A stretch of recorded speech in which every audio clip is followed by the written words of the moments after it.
we can announce that he's going to be a weekly guest. Taylor McHargue, former Rice quarterback, college football analyst.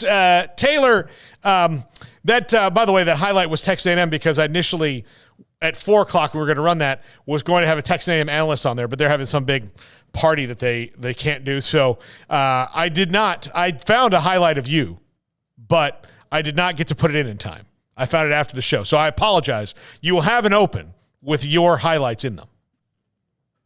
Beautiful. Fantastic. I hope you didn't have to search too hard for some highlights of mine, but I appreciate that. It was not a deep Google dive. It was not. Good. It was not. That's the beauty of YouTube. But Taylor, you played at Rice, which is, obviously outside this big gigantic bubble of realignment and everything that's going on right now, even though I know they're going into a conference, but they're not, one of the schools that everybody's, trying to rip and move conferences and all that. For a Rice student athlete to watch what is going on now all around you, like, how would you feel watching the Pac-12 and Big 12 and Big 10 and all of this like cycle going on? Yeah, I think the shoes that Rice fills right now is actually pretty similar to what a lot of schools around the country, a lot of your G5 schools are feeling right now. And that's a lot of uncertainty about once the dust settles on this, because we're still not there yet. The Big Ten and the SEC who are driving this, they're still not done with the realignment. But once the dust has settled, what happens to the lowest level of FBS programs? Does the bowl structure stay in place as it has been forever? Is there some sort of new championship that's created? What do the TV deals look like with ESPN clearly associated with the SEC and Fox being with the Big Ten? What's remaining for TV rights if you're Rice, if you're even a UTSA, if you're a Texas State? Take it to the Mountain West. If you're a UNLV in New Mexico, teams that have been playing football a long time, what happens once the dust is settled on this? And I don't think we know the answer. I will say some of the comments from the commissioners around the country with Media Day this week, I did give me a little bit of encouragement that this is concerning to a lot of people, and it's not just schools like Rice, but even some of the Power 5 programs and their coaches and athletic directors. It's clear that we've got to have some direction moving forward that doesn't include just the powers that be in the Big Ten and the SEC, and like I mentioned with ESPN and with Fox, but taking it back to a school like Rice, it's a wait and see for most of these schools because they just don't have the power right now. There are so few schools at the top, really the Texas and OUs and Notre Dames of the world that are controlling this, and everybody else is kind of in a wait and see. Absolutely. All right, what do you think about the prospects for the Big 12 as a growth league going forward? I actually think the Big 12 is in one of the better positions relative to the other, I would say, compared to the Pac-12 and to the ACC. The ACC locked into their TV deal for another 15 or so years has put them in a serious predicament. I'm not sure what they're going to do. But I think the Big 12 is in a unique position because if you trust the rumors that are out there, it feels like they can go get a couple of these Pac-12 schools if and when they want to. And the TV deals and the TV rights that are being floated out there to the Pac-12 don't seem to be all that attractive. I actually think, again, between those three conferences and the remainder of the Power 5, the Big 12 is in a position where they could come out on the other side of this still in pretty good shape.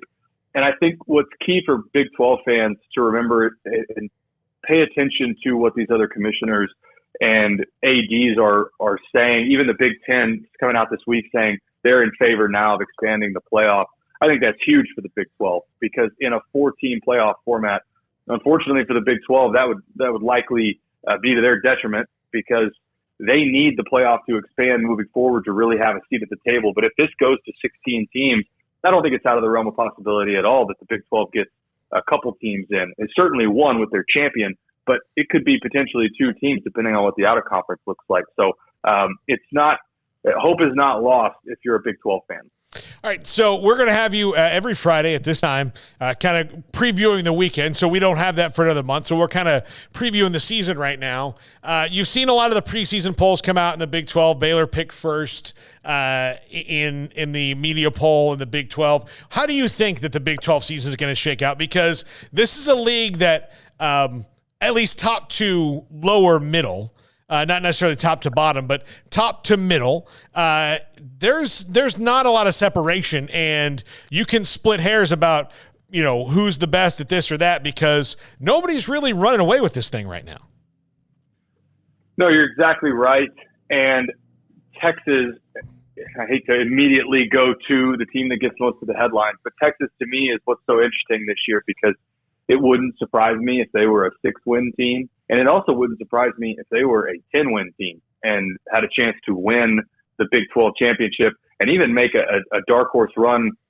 I shouldn't say at the Final Four, but be in a New Year's Six bowl game, because they've got the talent at some of the key positions. They finally have a little more depth at the offensive line position, but their defense was so bad last year. I mean, if you go back and look at some of the key statistics in tackling and explosive plays given up on defense, they were one of the worst teams in college football on the defensive side of the ball. If they solve some of those issues, this really could be a 9 or 10 win team. OU, what does Brent Venables look like as a first-time head coach? I think there's a lot of questions, obviously, around them. One of the teams that I would not be surprised to see, and I think there's some value if you're into gambling on these sorts of things, I think one of the teams that's most interesting is Oklahoma State, bringing back Spencer Sanders. What do they look like towards the end of this season as a team that, traditionally Oklahoma State is always sort of hanging around the hoop? They were in the Big 12 championship last year and came up half a football short from winning. There's a lot up in the air. And then there's Baylor, who is predicted to win the Big 12 and could very likely be the favorite at the start of the season and then run the gauntlet all the way through and end up being the Big 12 champion. The other interesting thing to me is that this is not a league. It's been a league in the past of whatever the popular offensive or defensive scheme was. It was like everybody kind of ran a version of that.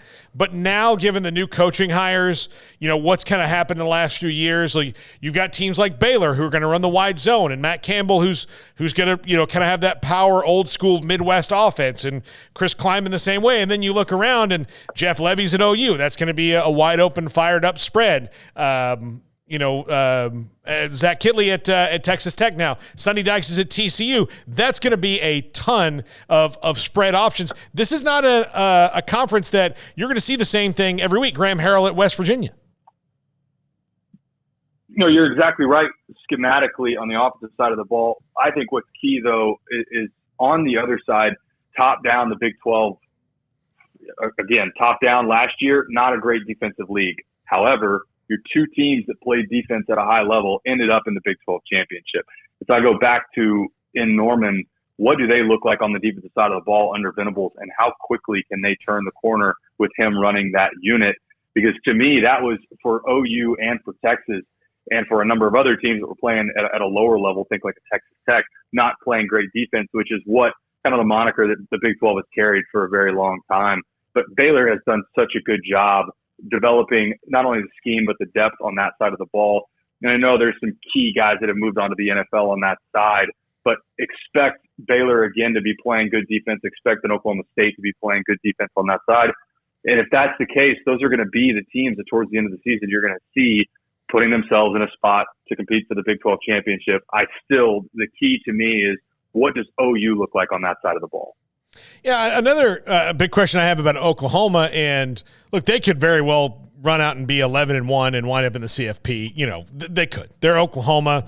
They lost a lot, but they kind of at least buoyed themselves a little bit with the transfers. But they have not had this kind of turnover since before Bob Stoops was there. I mean, it's 20 plus years ago.